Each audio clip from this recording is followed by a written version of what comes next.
नमस्कार दोस्तों, स्वागत है आपका मेरे YouTube चैनल कैच एवरीथिंग में। मैं आपको एजुकेशनल और ट्यूटोरियल से संबंधित वीडियो प्रोवाइड करता हूं। इस वीडियो में हम बीएड के 50 एक्सपेक्टेड प्रश्न देखेंगे, वो भी एक्सप्लेनेशन के साथ, क्योंकि बीएड के एग्ज़ाम अब जल्दी ही करा लिए जाएंगे, ये लॉकडाउन खत्म होने के 1 महीने के अंदर ही। और ये मेरा सेट 2 है, इससे पहले मैंने सेट 1 भी अपलोड कर रखा है। तो स्टार्ट करते हैं। पहला प्रश्न है, निम्न में योग रूढ़ शब्द है। तो योग रूढ़ शब्द का इस क्वेश्चन का आंसर जानेंगे। इससे पहले हम जान लें कि रूढ़ शब्द कौन से होते हैं, यौगिक और योग रूढ़ शब्द कौन से होते हैं। तो रचना के आधार पर शब्दों के 3 प्रकार होते हैं, एक रूढ़ शब्द और दूसरा यौगिक शब्द, तीसरा योग रूढ़ शब्द, जो कि हमारे क्वेश्चन में पूछा है। तो रूढ़ शब्द में क्या है, जिन शब्दों के खंड सार्थक नहीं होते हैं। अब जैसे सार्थक का मतलब यानी कोई भी शब्द है, अगर उसको तोड़ दिया जाए तो उसका अलग टूटे हुए हिस्से का कोई मतलब नहीं निकलता है, तो उसे बोलते हैं सार्थक नहीं है। तो जिन शब्दों के खंड सार्थक नहीं होते हैं, जैसे नेत्र, ओखली, जड़, हाथी, पानी, आम, ऐसे शब्द को रूढ़ शब्द बोलते हैं। अब देख लीजिए, आप चाहे तोड़ के, अब नेत्र को आप तोड़ेंगे तो ने और प्लस त्र होगा, तो और ओखली को तोड़ेंगे तो ओक प्लस ली होगा, तो इनका टूटने के बाद कोई मतलब नहीं निकलता है। तो ऐसे शब्दों को रूढ़ शब्द कहते हैं। और यौगिक शब्द किन्हें कहते हैं, यौगिक शब्द जो शब्द सार्थक शब्दों को जोड़कर बनते हैं, यानी ये जोड़कर बनते हैं और उन शब्दों से संबंधित अर्थ भी प्रदान करते हैं, ये यौगिक शब्द कहलाते हैं। जैसे कामचोर, अब कामचोर को तोड़ेंगे तो अब काम और चोर, ये दोनों सार्थक शब्द है। काम का मतलब भी आप जानते हैं और चोर का मतलब भी जानते हैं, तो इन दोनों को जोड़ दिया जाए तो कामचोर, और इनसे संबंधित अर्थ भी प्रदान कर रहे हैं, कामचोर। तो ये यौगिक शब्द कहलाते हैं। ऐसे ही बहुत सारे हैं, जैसे घुड़सवार, घुड़ प्लस सवार, पर्वतारोही, पर्वत प्लस रोही, वायुयान, वायु प्लस यान। तो ये यौगिक शब्द कहलाते हैं, जिनके खंड सार्थक होते हैं और जोड़ने के बाद ये पहले वाले ही से संबंधित अर्थ प्रदान करते हैं। अब योग रूढ़ क्या कहलाते हैं, जो कि हमारे क्वेश्चन में पूछ रखा है। योग रूढ़ शब्द वो शब्द कहलाते हैं जो शब्द दो सार्थक शब्दों को जोड़कर बनाए जाते हैं, परंतु जिनसे बनते हैं उनसे संबंधित अर्थ के स्थान पर कोई विशेष अन्य या पूर्व स्थित अर्थ प्रदान करते हैं। मतलब ये सार्थक शब्दों से जोड़कर तो बनते हैं, लेकिन जोड़ने के बाद ये कुछ नया प्रदान करते हैं, नया शब्द प्रदान करते हैं, वो जिससे जुड़े होते हैं उससे संबंधित अर्थ नहीं प्रदान करते हैं। जैसे कि एकदम सेम उदाहरण है इसका, अगर आपने समास पढ़ा होगा तो बहुब्री समास, जिनमें उस शब्द का मतलब कुछ और होता है। अब एग्जाम्पल देख लेते हैं, जैसे लंकेश, लंकेश यानी रावण। दूसरा है हलधर, हल प्लस धर, ये दो सार्थक शब्दों से जोड़ के तो बना है, लेकिन जब ये जोड़ा जाएगा तो इसका अर्थ कुछ और निकलेगा। हलधर, हलधर बलराम, श्री कृष्ण में बलराम जो थे उनको हलधर भी बोला जाता था। तो रूढ़ शब्द होते हैं। तो अब यह देख लेते हैं कि कौन सा एक नया शब्द उत्पन्न कर रहा है। तो पीला, पीला कोई उत्पन्न नहीं कर रहा है, इसको तोड़ोगे तो भी ये एक आपका रूढ़ शब्द है ये, और पर भी रूढ़ शब्द है। दूध वाला, ये एक आपका यौगिक शब्द है, लेकिन जो जलज है इसको आप तोड़ेंगे तो सार्थक शब्द है, और ये एक नया शब्द जुड़ने के बाद एक नया अर्थ प्रदान करता है। जैसे जलज, जलज किसको बोलते हैं, कमल के फूल को। तो ऑप्शन बी सही है इसका। नेक्स्ट पे आते हैं, निम्न में अंतस्थ व्यंजन कौन से हैं। अंतस्थ व्यंजन कौन से हैं, नीचे देख लीजिए, कुछ अंतस्थ व्यंजन जो कहलाते हैं उनको लिख रखा मैंने, य, र, ल, व, ये अंतस्थ व्यंजन कहलाते हैं और इनको अल्पप्राण भी बोला जाता है। तो अंतस्थ व्यंजन कौन से होते हैं, य, र, ल, व। तो अब ये ऑप्शन देख लीजिए, व कौन सा है, सी ऑप्शन, सी ऑप्शन सही है, व, ये अंतस्थ व्यंजन है। निम्नलिखित में से कौन सी बोली उत्तर प्रदेश में बोली जाती है। तो निम्नलिखित में कौन सी बोली उत्तर प्रदेश में बोली जाती है, ये आपका आएगा कन्नौजी, कन्नौजी इसका। निम्न में अल्पप्राण व्यंजन कौन सा है। अब ये अल्पप्राण जान लेते हैं क्या होता है, अल्पप्राण और महाप्राण। इसमें देखिए अल्पप्राण के बारे में क्वेश्चन में पूछा, तो ये मैंने जो कलर हाईलाइटेड कर रखा है, ये जो पहले तो इसके 5 वर्ग होते हैं, आपके जो भी व्यंजन होते हैं उसके इन 5 व्यंजनों में वर्गों में लिखा जाता है, क, च, ट, त, प। तो ऐसे ही लिख लेंगे, क वर्ग में क, ख, ग, ङ, च, छ, ज, झ, य, ये आते हैं सब। तो इसमें जो वर्ग बनते हैं, इसका जो पहला कॉलम और तीसरा कॉलम और 5वां कॉलम है, ये अल्पप्राण कहलाता है। अल्प प्राण ये पहला कॉलम, तीसरा और पांचवा, तो इनमें जो भी इन कॉलम में जो वर्ण आएंगे वो अल्प प्राण में आते हैं।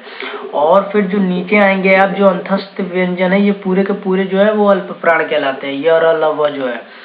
तो आप देख सकते हैं कि अल्प प्राण वो होते हैं जिनको जब हम उच्चारण करते हैं वर्णों को तो इससे हम क्या बोलते हैं, कम मुख से कम वायु निकलती है, उसको अल्प प्राण बोलते हैं। जैसे आप क को अगर उच्चारण करेंगे क, ग, ड़, च, ज, इससे मुख से कम वायु निकल रही है तो इसलिए इसको अल्प प्राण बोलते हैं।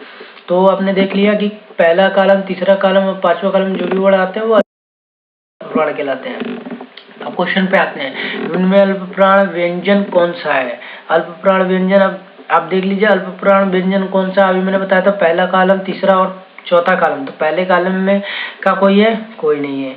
दूसरे का तीसरे कॉलम का ग है, तो ऑप्शन बी सही है यहाँ पर।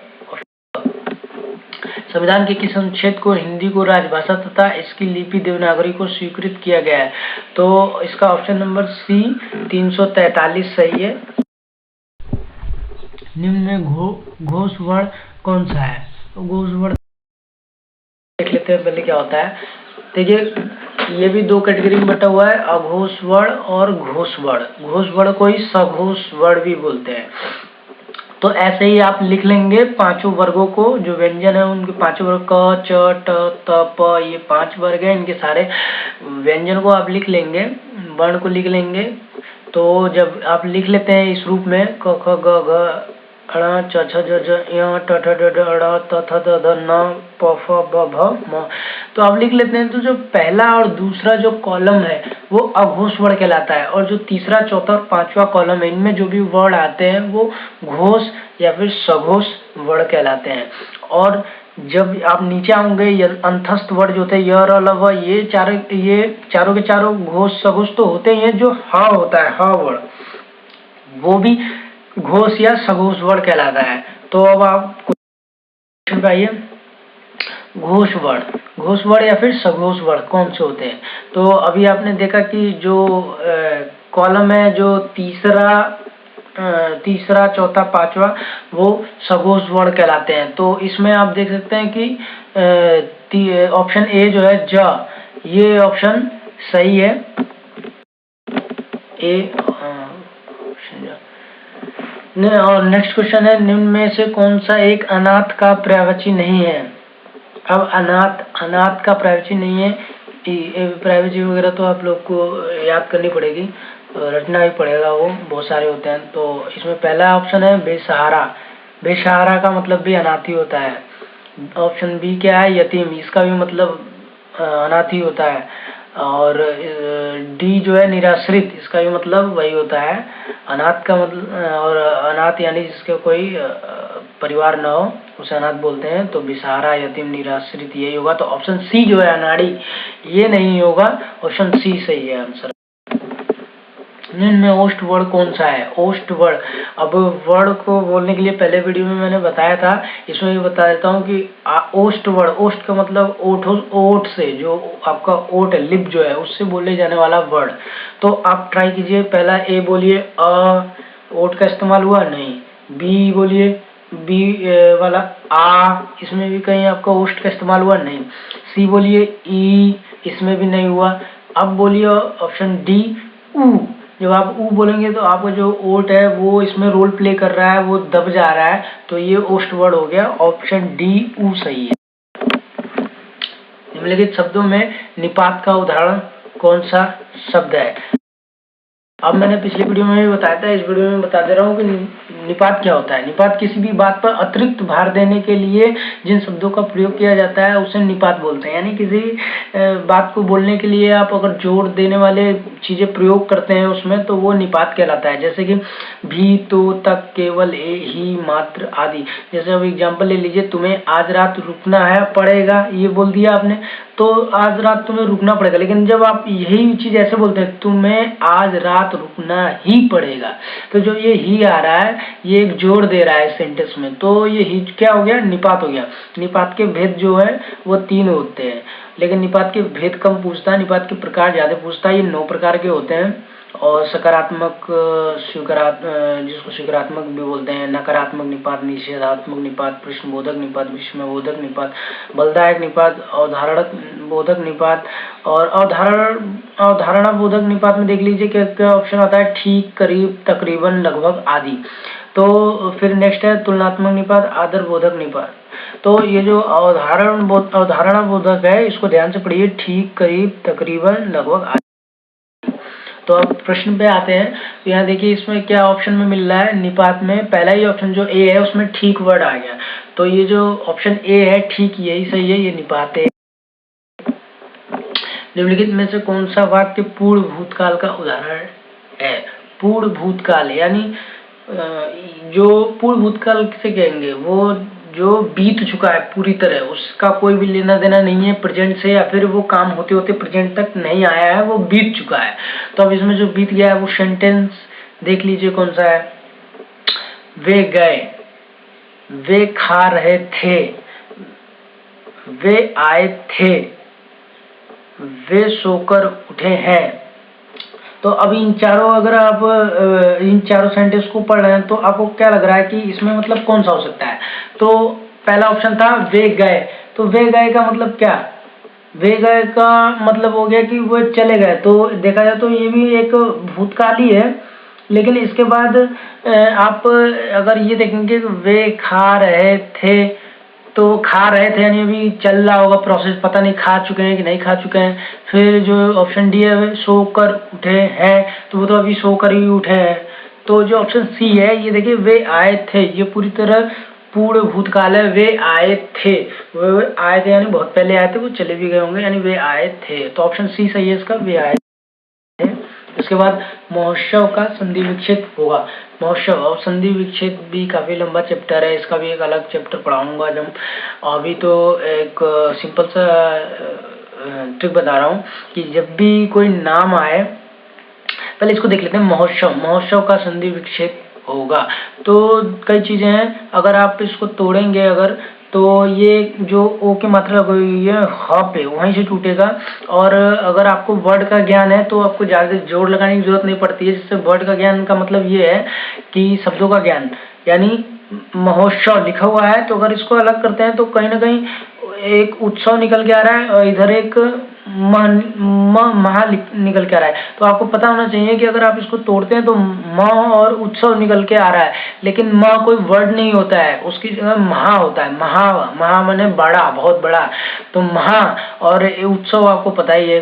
तो देखा जाए तो इसका यहीं से निकल के आ रहा है महा उत्सव। जो महा उत्सव होता है उसे महोत्सव बोलते हैं। तो ऑप्शन सी सही है इसका। और ये ऑप्शन सी सही है, महा प्लस उत्सव। और ये गुण संधि में आता है। और गुण संधि में मैक्सिमम जो है आपका जो छोटी ए होती है उसकी मात्रा लगी होती है, और छोटा ओ जो है उसकी मात्रा लगी होती है, वहीं से टूटता है, उसको गुण संधि बोलते हैं। और मैक्सिमम जो है नाम वगैरह होते हैं, महेश, राकेश, ऐसे ही होता है। तो अभी ऑप्शन सी सही है, महा। और क्वेश्चन नंबर 12 पे आ गया, निम्नलिखित में से कौन सा शब्द दोनों वचनों में समान रहता है?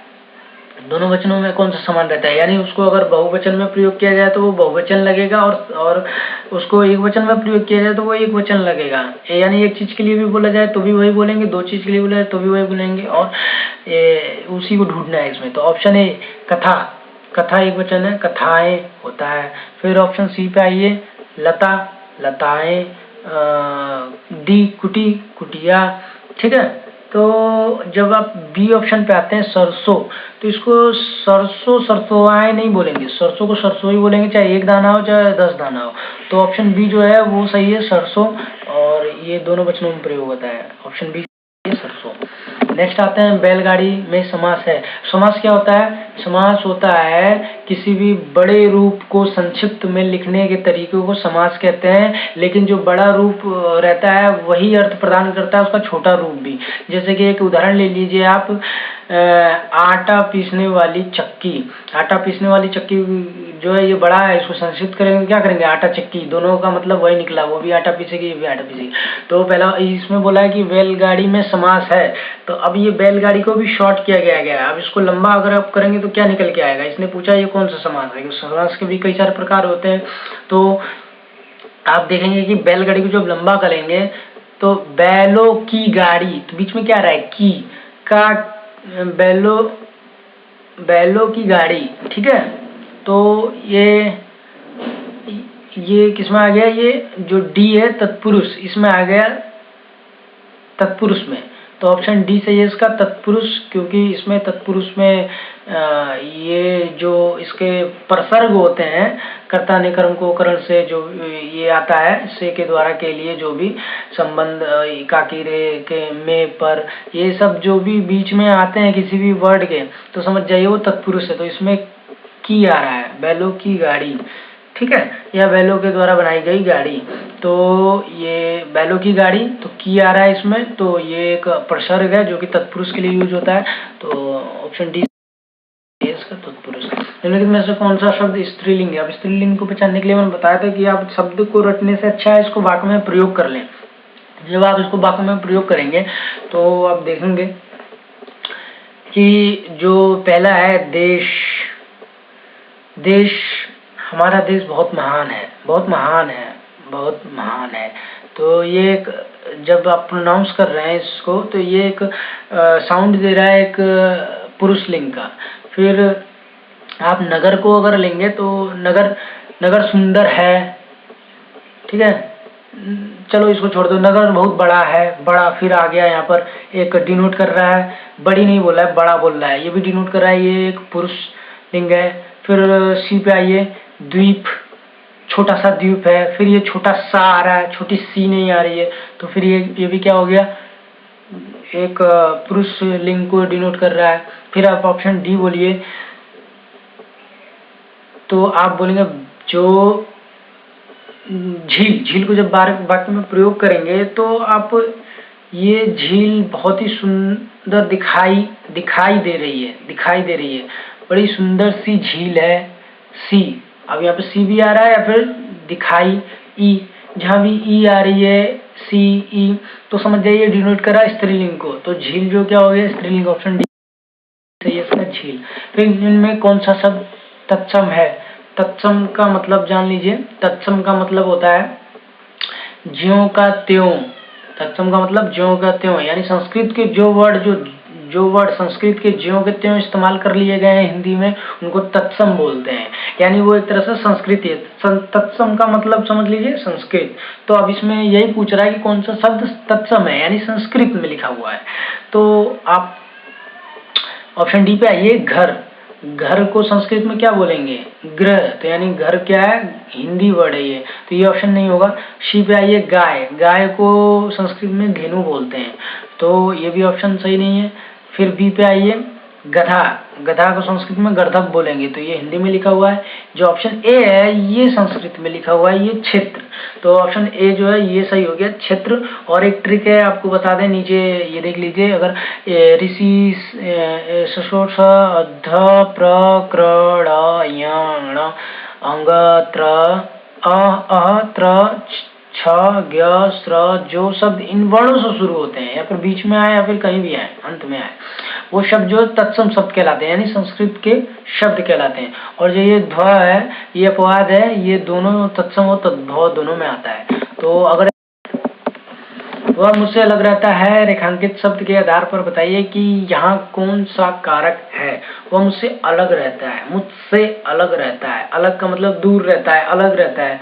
तो दूर रहता है, अलग रहता है का मतलब ये हो गया कि अब जब आप इसमें जो प्रसर्ग लगाएंगे, जो भी आप प्रसर्ग लगाएंगे, तो प्रसर्ग में क्या है, प्रसर्ग में आपको देखना है कि किसमें मुझसे अलग रह रहा है, अलग के लिए क्या है। तो आप देखेंगे कि जब भी आप पढ़ते हैं कि कर्ता ने कर्म को करण से के द्वारा, ये तो से के द्वारा है, संप्रदान के लिए अपादान से संबंध, अपादान से, जब आप अपादान से आते हैं तो यहाँ वाला जो से आता है वो अलग होने पर के लिए आता है। तो इसमें से है, तो ये अलग होने के लिए डिनोट कर रहा है, मुझसे अलग। तो अलग होने के लिए अपादान से, अपादान, यानी ऑप्शन बी सही है इसका, अपादान।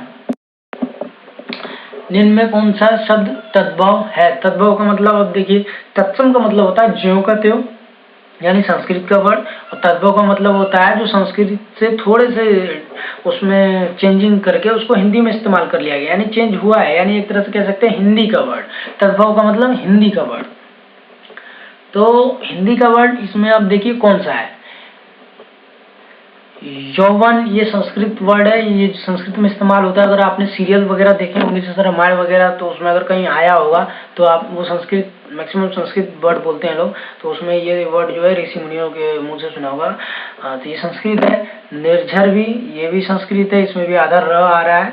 और उसके बाद चौथे ऑप्शन पे आएंगे स्थान, डी, इसमें आधा स आ रहा है वैसे भी, और स्थान जो है वो संस्कृत वर्ड ही से आया है। जो ऑप्शन सी सही, सी जो है वो जीभ, ये हिंदी है, ऑप्शन सी सही है इसका। निम्नलिखित में से कर्मवाच्य वाला वाक्य कौन चुने। कर्मवाच्य वाला वाक्य यानी जिसमें कर्म हुआ हो। तो पहला ऑप्शन लेते हैं, ऐसा कहते हैं कि, क्या कहते हैं, इसमें तो कोई कर्म ही नहीं दिख रहा है। तुम लिख नहीं सकते, उसने बोला तुम लिख नहीं सकते, इसने ये नहीं बोला कि तुम लिख रहे हो या फिर क्या कर रहे हो, ठीक है, तुम लिख नहीं सकते, वो उसको बस डांट रहा है, तुम लिख नहीं सकते, वो यहाँ पे कोई कर्म नहीं हो रहा है। ऑप्शन डी पे आते हैं, उसे सब कुछ बता दें, उसे सब कुछ बता दें, क्या बता दें, बात यानी कर्म यहाँ भी नहीं है। तो ऑप्शन सी पे आइए, बिल्ली के हाथों चूहा मारा गया। अब यहाँ पे एक कर्म हुआ है, बिल्ली के हाथों चूहा मारा गया, बिल्ली ने कोई कर्म किया तभी तो चूहा मरा, यानी मारने का कर्म किया, तो इसमें कर्म आ रहा है, तो ऑप्शन सी सही है, बिल्ली के हाथों चूहा मारा गया। इसका निम्न में से कौन सा शब्द देशज है। देशज का मतलब समझ लीजिए, देशज का मतलब वो होता है वह शब्द जो आपके आसपास आम बोलचाल भाषा में जो उत्पन्न हो चुका है, यानी जो आप जहाँ रहते हैं लोकल एरिया में, वहाँ पे लोकल भाषा में उसको जो भी क्या बोला जाता है, जो भी, तो उसको क्या बोलेंगे, देशज शब्द बोलेंगे। अब जैसे एक एग्जांपल थोड़ा फेमस है, लेकिन आपको समझा दूं उससे शायद आप समझ जाएं, कि अब दिल्ली में जाइएगा, तो जब दिल्ली में जाइएगा तो दिल्ली में क्या है कि जो बहुत ही बेकार लोग हैं, ठीक है, मतलब जो काम धंधा नहीं करते हैं, नल्ले पड़े रहते हैं। एक नल्ले वर्ड भी देख लीजिए, कानपुर का फेमस है, और जिसको काम नहीं करते उसको, लेकिन दिल्ली में इसको क्या बोलते हैं, इसी नल्ले को, इसी को बोलते हैं बिल्ले लोग, वेले लोग। तो ये एक लोकल लैंग्वेज है। तो ऐसे ही देशज होता है, लोकल आपके एरिया में जो शब्द यूज होता है उसको देशज बोलते हैं। तो गोबर नहीं है, गोबर लोकल नहीं है, घोड़ा भी नहीं है, घोड़ा भी आपको पता है कि घोड़ा बहुत पुराना वर्ड है और बाहर से आया हुआ है। हल्दी भी, तो ऑप्शन डी जो है कटोरा, ये जो है आपका लोकल आमचाल भाषा में हम लोग यूज करते हैं कटोरा, तो ये ऑप्शन डी सही है, कटोरा। वह दंड से बचना चाहता था इसलिए भाग गया, यह एक संयुक्त वाक्य है, इसका सरल रूप क्या होगा, इसका सरल रूप आपको बताना है, ठीक है, सरल रूप बताना है। तो ये जो इसने पहले ही बोल दिया कि जो ऊपर वाला सेंटेंस है वो क्या है, वो संयुक्त है, क्योंकि इसमें आपको पहचानने के लिए बता दूं कि संयुक्त कैसे पहचानोगे, अगर उसमें और इसलिए वगैरह आया हुआ है तो आप उसको समझ जाएंगे कि ये संयुक्त है, ठीक है। तो अब आप ऑप्शन पे आ जाइए, ऑप्शन पे आएंगे तो पहला ऑप्शन पढ़ेंगे, क्योंकि वह दंड से बचना चाहता था इसलिए भाग गया। इसमें देखिए क्योंकि पहले ही लग गया है, और क्योंकि भी जो है ये सरल रूप को डिनोट नहीं करता है, सरल रूप में ऐसा कोई भी क्योंकि इसलिए और वगैरह नहीं होता है। ऑप्शन सी जो है इसमें आओगे तो वह भाग गया क्योंकि, इसमें भी क्योंकि लगा है, पहले ही छोड़ दीजिए, वह भाग गया क्योंकि, डी ऑप्शन इसे भी छोड़ दिया। अब ऑप्शन बी पे आइए, दंड से बचने के लिए वह भाग गया, इसमें कोई भी तामझाम नहीं लगा है, चुपचाप सीधा सा सेंटेंस है, दंड से बचने के लिए वह भाग गया। तो ये क्या हो गया, ऑप्शन बी सही है, दंड से बचने के लिए वह भाग गया, ये क्या है आपका सरल रूप है। इनमें विशेषण शब्द है, विशेषण वो शब्द होते हैं जो संज्ञा की क्या बताते हैं, विशेषता बताते हैं, ठीक है। तो आप ऑप्शन पे आइए, पहला ऑप्शन पे आइए लड़कपन।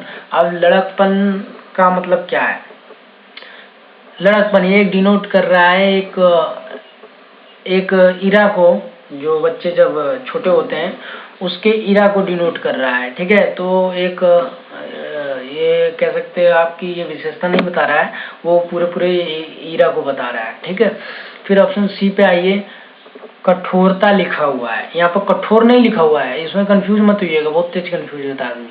तो कठोरता लिखा हुआ है, कठोरता यानी उसने सीधे सीधे उसी चीज को डिनोट कर दिया, उसने उस चीज की विशेषता नहीं बताई। अगर होता कि पत्थर कठोर है तो यहाँ पे विशेषता हो गई उस पत्थर की, ये पत्थर क्या है, कठोर है, लेकिन यहाँ पर कठोरता बोला है, तो इसने उसको क्या बोलते हैं कि उसकी विशेषता नहीं बता रहा है, ये सीधे सीधे उसी को डिनोट कर रहा है। ऑप्शन डी पे घबराहट, घबराहट भी वही चीज है। अब यहाँ पे आइए ऑप्शन बी पे, अब इसको देखिए उचित। अब आप बोलेंगे कि ये कैसे विशेषण है, तो भैया ये विशेषता बता रहा है, अब इसको वाक्य में प्रयोग कीजिए ना, इसको भी देखिए, ये बहुत ही उचित बात नहीं है, जो आपने बात कही वो उचित नहीं है, यानी उस बात की विशेषता बता रहा है कि ये उचित नहीं है, ठीक है। तो ये ऐसे प्रयोग करेंगे तो आपको समझ में आ जाएगा, तो ऑप्शन बी सही है, उचित। और नेक्स्ट क्वेश्चन पे आइए, अपने डैश के लिए लड़ना धर्म है, किस चीज के लिए लड़ना धर्म है। अब सम्मत के लिए ऑप्शन डी में आइए, सम्मत के लिए नहीं, सम्मत के लिए लड़ना तो एक वो हो जाएगा, और ऐसे ही सम्मति के लिए लड़ना भी एक सेल्फिश हो जाएगा, धर्म कहीं से नहीं होगा, ठीक है। सतत्व के लिए भी लड़ना धर्म नहीं होता है। ऑप्शन बी जो है स्वत्व, स्वत्व, ठीक है, स्वत्व यानी स्वत्व, स्व का मतलब स्वयं, त्व जो है त्व यानी खुद के अस्तित्व के लिए लड़ने ही धर्म है, तो ऑप्शन बी सही है, स्वत्व। दिन शब्द युग का सही अर्थ बताना है आपको। अब एक दिन का मतलब कुछ और होता है, एक दिन का मतलब कुछ और होता है, तो जो पहला है वो दिन है, दिन पढ़ेंगे उसको। तो दिन का मतलब होता है दिवस, जो दिन बीतता है इसको दिन बोलते हैं, दिवस। और दूसरा जो दीन है इसका मतलब गरीब होता है, देखिए कहीं है, ऑप्शन ए में है दिवस गरीबी, ऑप्शन ए। निम्नलिखित में से विचित्र का पर्यायवाची क्या होगा। विचित्र वो चीज, विचित्र जिसका हमारे दिमाग में इससे पहले चित्र ना बना हो, तो उस चीज को हम देख लेते हैं तो वो हमारे लिए विचित्र होता है, जो पहले हम न देखे हो नॉर्मल जनरली वे में, तो उसको देखते हैं तो विचित्र सा दिखाई देता है, विचित्रता हम उसको रिकॉग्नाइजेशन नहीं कर पाते हैं, हम उसको पहचान नहीं पाते हैं, तो क्योंकि उसका चित्र हमारे दिमाग में पहले से नहीं बना है, इसलिए वो क्या कहलाता है, विचित्र होता है। अब इसका पर्यायवाची निकालिए, तो क्या अभी जो मैंने अर्थ समझाया उसके अकॉर्डिंग विरुद्ध इसका होगा पर्यायवाची, नहीं बिल्कुल नहीं होगा। प्रतिकूल होगा, नहीं बिल्कुल नहीं होगा। विपरीत होगा, नहीं होगा। ऑप्शन सी होगा विलक्षण। विलक्षण का मतलब क्या है, यानी जिसका कोई लक्षण ही न दिखे हमें, तो ऑप्शन सी सही है, विलक्षण। बात वही हो गई, इसका लक्षण नहीं दिखा मुझे तभी मैंने इसको पहचाना नहीं, और इसको मैंने कह दिया ये तो बड़ा ही विचित्र है, तो यानी विचित्र का पर्यायवाची क्या होगा, ऑप्शन सी विलक्षण। निम्न में वर्तनी की दृष्टि से शुद्ध शब्द है। अब देखिए पूज्य, पूज्य शुद्धि ढूंढना है, तो पूज्य क्या सही लिखा है, बिल्कुल सही नहीं लिखा है, क्योंकि इस पे छोटा हो की मात्रा लगी हुई है, इस पे बड़े हो की मात्रा लगी है, तभी ये पूज्य कहलाएगा। पूज्य होता है, पूज्य नहीं होता है, ठीक। और बी पे आइए परीक्षण। परीक्षण में जो र पे छोटी की मात्रा लगी हुई है वो बड़ी ही लगेगी। और ऑप्शन सी पे आइए प्राण। प्राण नहीं होता है, प्राण होता है, ड लगेगा। ऑप्शन डी परीक्षा, ये सही है, ऑप्शन डी परीक्षा। उसने कटोरा भर दूध पिया, वाक्य में अवयव शब्द कौन सा है। उसने कटोरा भर दूध पिया, कटोरा भर दूध पिया। अब क्या अवयव का मतलब वही होता है जो वर्ड टूटे ना और जिसमें विकार न पैदा किया जा सके, तो ऑप्शन सी सही है, भर। निम्न में वर्तनी की दृष्टि से अशुद्ध शब्द है। वर्तनी की दृष्टि से फिर से देखना है कि कौन सा सही है कौन सा गलत है। अशुद्ध चूज करना है इसमें, अब यानी 3 शुद्ध होंगे और 1 अशुद्ध होगा। तो ऑप्शन ए पे आइए प्रादेशिक, ये बिल्कुल सही लिखा हुआ है। ऑप्शन बी पे आइए माधुर्य, ये भी बिल्कुल सही लिखा हुआ है। ऑप्शन सी पे आइए व्याप्त, ये भी बिल्कुल सही हुआ है। ऑप्शन डी प्रमाणिक, ये गलत लिखा हुआ है। कैसे गलत लिखा हुआ है, प्रमाणिक नहीं होता, प्रमाणित होता है, तो होना चाहिए कभी, तो ऑप्शन डी सही। क्रिया के मूल रूप को क्या कहते हैं। क्रिया के मूल रूप को, जिस रूप में रहता है क्रिया, उसको धातु बोलते हैं। ऑप्शन सी सही इसका। निम्न में अधिकरण कारक का प्रसर्ग कौन सा है? प्रसर्ग देख लीजिए। पहले तो प्रसर्ग सुनते ही आदमी थोड़ा सा भौचक्का हो जाता है। तो प्रसर्ग क्या होता है देख लीजिए। अब यहाँ से शुरू कीजिए कर्म से। बोलने के लिए तो कर्ता ले लेते हैं, लेकिन वैसे होता नहीं है, वो कारक में गिना जाता है, प्रसर्ग नहीं होता है। तो कर्ता ने कर्म को, कर्म का प्रसर्ग को है, करण का प्रसर्ग से के द्वारा है। और इसने पूछा किसका है? कारक का प्रसर्ग कौन सा? अधिकरण का, अधिकरण कारक का। कर्ता ने कर्म को करण से संप्रदान के लिए अपदान से संबंध का को के की रा रे रे अधिकरण में पर, अधिकरण का प्रसर्ग क्या आ रहा है? में पर। तो देखिए है क्या? हाँ पर है, ऑप्शन ए सही है इसका, पर। गिलास में थोड़ा दूध है। अब ये नहीं कहा गया है कि गिलास में इतना लीटर दूध है, 2 लीटर 4 लीटर, तो ये संख्या वाचक हो जाता। यहाँ पे क्या बोला है? थोड़ा दूध है गिलास में, थोड़ा, यानी उसकी कोई वो फिक्स नहीं है, मतलब थोड़ा दूध है। तो ये ऑप्शन ए सही होगा, परिमाणवाचक, परिमाण। निम्न में पुल्लिंग शब्द कौन सा है? पुल्लिंग, अब मैंने बोला था जब भी स्त्रीलिंग पुल्लिंग समझना हो आपको तो आप इसको वाक्यों में प्रयोग कर लीजिएगा। राइटिंग में तो बहुत सारे वर्ड हैं, फिर नए नए आएंगे, फिर गड़बड़ हो जाती है। तो इसमें आपका ऑप्शन आएगा पहला ऑप्शन, उसको आप क्या कीजिएगा, उसको वाक्य में प्रयोग कीजिए। ठीक है, तो जब आप वाक्य में प्रयोग करेंगे इसको, जब वाक्य में प्रयोग करेंगे तो आप देखेंगे कि क्षमा मांगी। ठीक है, मांगी, यहाँ पे ये डिनोट कर रहा है कि ये क्या है? स्त्रीलिंग है। ठीक है, फिर उसके बाद अब आप आओगे घटना पे। ठीक, तो घटना पे आप देखोगे कि यहाँ पे लिखा हुआ है घटना घटी। आप वाक्य में प्रयोग करो, घटी होता है तो ई आ रहा है, यहाँ पे भी ये स्त्रीलिंग को डिनोट कर रहा है। ठीक है, ऐसे ही डी जो है रीति, रीति अपने रीति रिवाजों से चलनी है।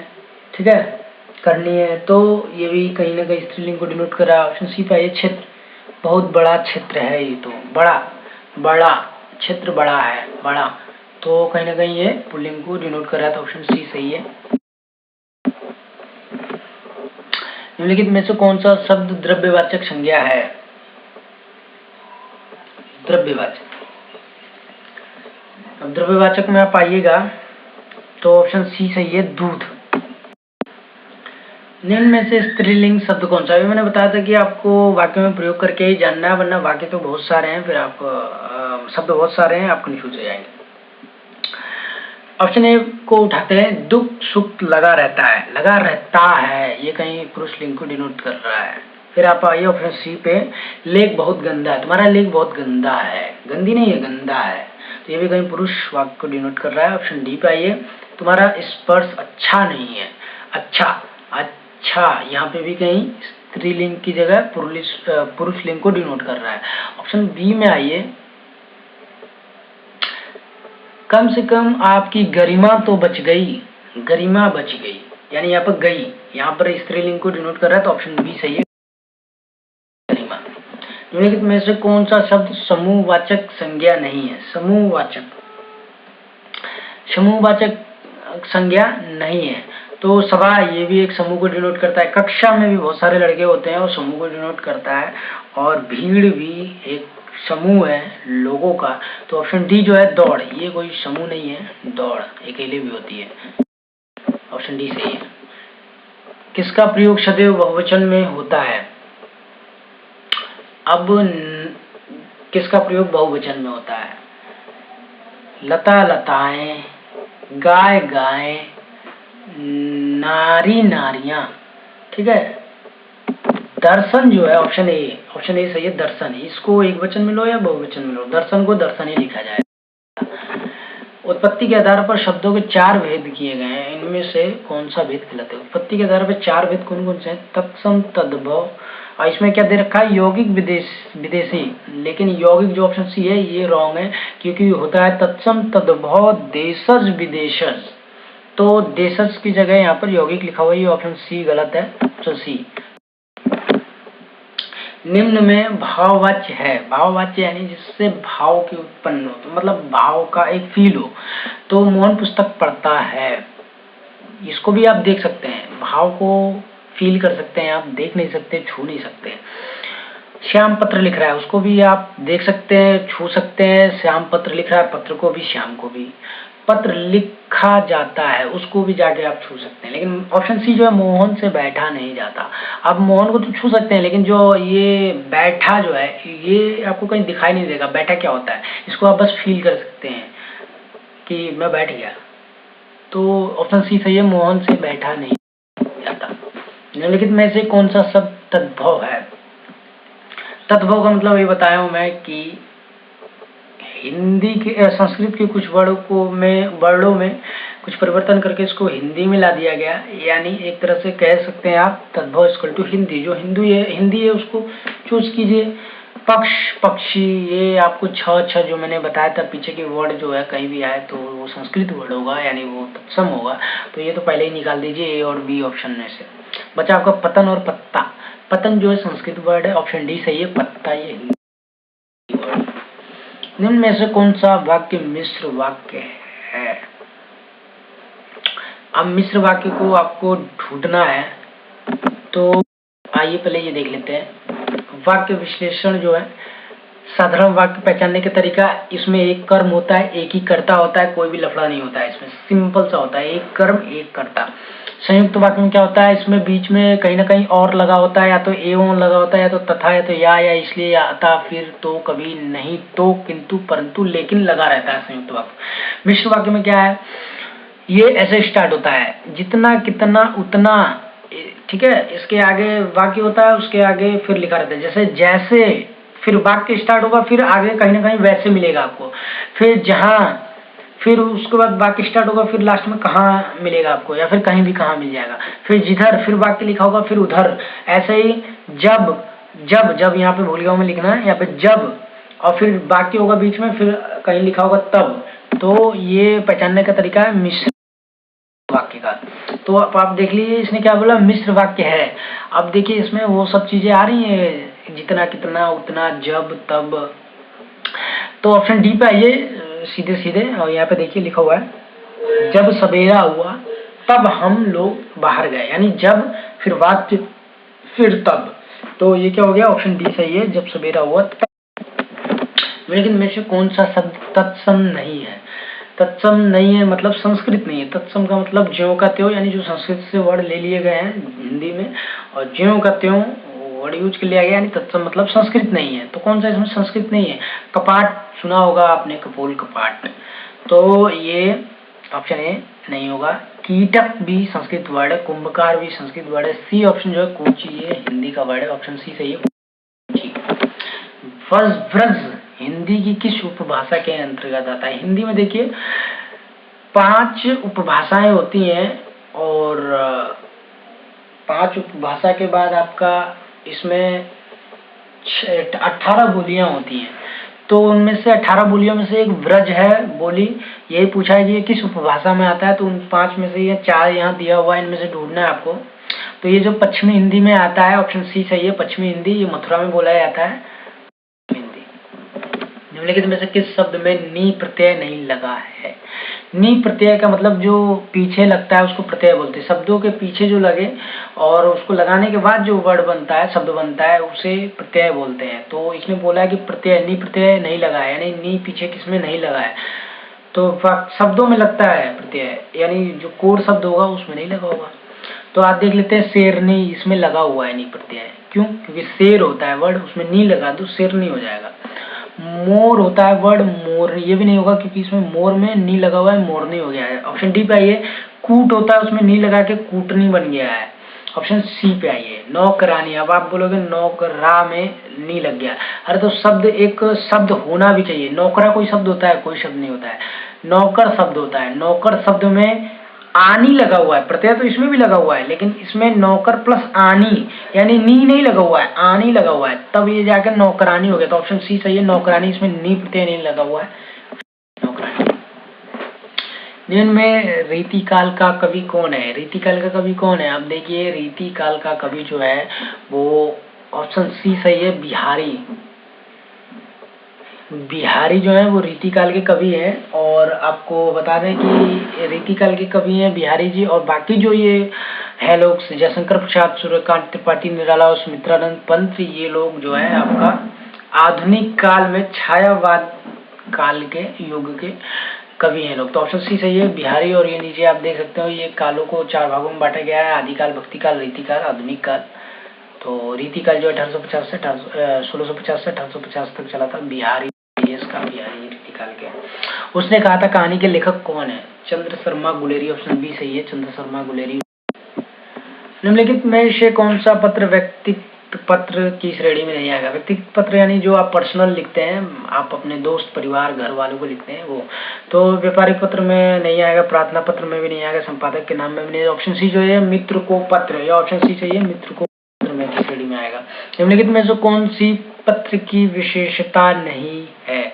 पत्र की विशेषता नहीं है संक्षिप्तता। संक्षिप्तता में लिखते हैं, हर कोई क्रमबद्ध से लिखता है, जैसे कि सबने निवेदन है कि। फिर उसके बाद विनयशीलता, यानी उसमें आप कहीं से भी गुस्सा नहीं दिखाएंगे, आप बहुत ही विनय होकर लिखते हैं। तो ये सारे इसके विशेषताएं हैं। बस जो बी जो प्रेषक है, ये इसकी विशेषता नहीं है, प्रेषक तो कोई भी हो सकता है। निम्नलिखित में से कौन सा मूल दीर्घ स्वर नहीं है? मूल दीर्घ स्वर, अब देख लीजिए, जो स्वर है रचना के आधार पर स्वरों को 2 तरीके से बांटा गया है, मूल स्वर और संयुक्त स्वर। तो मूल स्वर में आता है अ, ई, उ, ऋषि, आ, ई, उ। ठीक, यानी आप कह सकते हो अ, आ, ई, उ, ऋषि, ये जो है मूल है। लेकिन जो दूसरे संयुक्त वाले हैं, उनमें आता है ए, ओ, औ, जो कि अ प्लस ई से मिलके ए बनता है, अ प्लस ए से मिलके ए बनता है, अ प्लस उ से मिलके ओ बनता है, अ प्लस ओ से मिलके अ बनता है। तो यही 2 होते हैं, संयुक्त, मूल और संयुक्त। तो इसमें देख लीजिए, इसने क्या बोला, मूल दीर्घ स्वर नहीं है। तो आप यहाँ देख सकते हैं कि जो ऑप्शन डी है, ओ, ये नहीं है, ये आपका संयुक्त में आता है, और ये 2 वर्ड से मिलके बनता है आपका अ और उ, तब ओ होता है। तो ऑप्शन डी सही है। निम्नलिखित में से कौन सा व्यंजन संधि का उदाहरण नहीं है? व्यंजन संधि का उदाहरण। व्यंजन संधि का मतलब क्या होता है? 2 वर्णों के मेल से बनने वाले जो भी शब्द है उसको संधि बोलते हैं। और ये आपके पहले शब्द के पूर्व और पर में होता है। पहले शब्द के आखिरी जो वर्ड होता है उसको पूर्व बोलते हैं, और जो दूसरे शब्द का जो पहला वर्ड होता है उसको पर बोलते हैं। तो इन दोनों में जब जुड़ता है तो ये संधि हो जाती है, और ये एक नया शब्द बनाता है। नया शब्द नहीं बनाता है, वो उसी 2 मिलके उसी के हिसाब के शब्द बनाते हैं। और व्यंजन संधि में क्या होता है, एक दोनों वर्ण जो पूर्व और पर होता है, इन दोनों में से एक जो है वो आपका कम से कम व्यंजन होना चाहिए। तो आप देख लेते हैं, इसमें बोला कौन सा व्यंजन संधि का उदाहरण नहीं है। तो ऑप्शन बी जो है विद्यालय, ये व्यंजन संधि का उदाहरण नहीं है, क्योंकि इसमें स्वर संधि है इसमें, क्योंकि ये बड़े आगे मात्रा जो है यहाँ से टूटता है, और अ प्लस अ ही होगा। तो यहाँ पे कहीं भी व्यंजन आपको नहीं देखेगा। तो ऑप्शन बी जो है विद्यालय, विद्या प्लस आलय, ये आपका ऑप्शन बी विद्यालय व्यंजन संधि का उदाहरण नहीं है, बाकी सब व्यंजन। देश भक्ति में कौन सा समास है? देशभक्ति में कौन सा समास अभी बताया हूं मैं आपको। बड़े सी चीज को छोटे बनाने के तरीके को समास बोलते हैं, संक्षिप्त बनाने को समास बोलते हैं। और वही जो बड़े वाले का अर्थ होता है वही छोटे वाले का भी अर्थ होता है। तो आप अब इस देशभक्ति को बड़ा कर लीजिए। देशभक्ति को बड़ा कैसे करेंगे? देशभक्ति, देश की भक्ति करने वाला, देश की भक्ति करने वाले को देशभक्त बोलते हैं। देश की, अब बीच में की आ रहा है ना, तो ये की किस में आता है? तत्पुरुष के प्रसर्ग है। तत्पुरुष में कई सारे प्रसर्ग लगते हैं, ने, का, की, के, रे, रा, री, रे, और मे पर जो भी है, तो तत्पुरुष में आ रहा है ये देश की भक्ति। तो का आ रहा है, तो ऑप्शन बी सही है, तत्पुरुष। निम्नलिखित में से किस शब्द में अ उपसर्ग नहीं लगा है? अ उपसर्ग, उपसर्ग का मतलब जो आगे लगता हो। शब्द है एक पूर्णतः शब्द है, उसके आगे जो लग गया और एक नया शब्द बन गया, उसी को उपसर्ग बोलते हैं। तो अ उपसर्ग किसमें नहीं लगा है ये पूछ रहा है।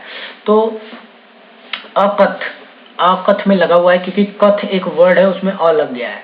अभेद, भेद भी एक शब्द है, उसमें अ लगा हुआ है। और अचूक, चूक, अचूक, तो चूक का मतलब यानी आप फेल हो गए और उसमें अ लग गया और अचूक यानी आप फेल नहीं हुए किसी को निशाना लगाने में, ठीक है। तो ये इसमें भी अ लगा हुआ है। ऑप्शन डी में आइए, अनुज। इसमें अ उपसर्ग नहीं लगाया क्योंकि अनुज एक पूरा शब्द है, इसमें कोई भी नुज में अ नहीं लगा हुआ है। नुज कोई भी शब्द नहीं होता है, अनुज एक शब्द होता है जिसका मतलब होता है छोटा। तो ऑप्शन डी सही है। थैंक यू फॉर वॉचिंग और अटेंशन। अगर ये वीडियो आपको हेल्पफुल लगा हो तो इसको शेयर जरूर कर दें और लाइक भी कर दें और चैनल को सब्सक्राइब तो जरूर कर दें। धन्यवाद।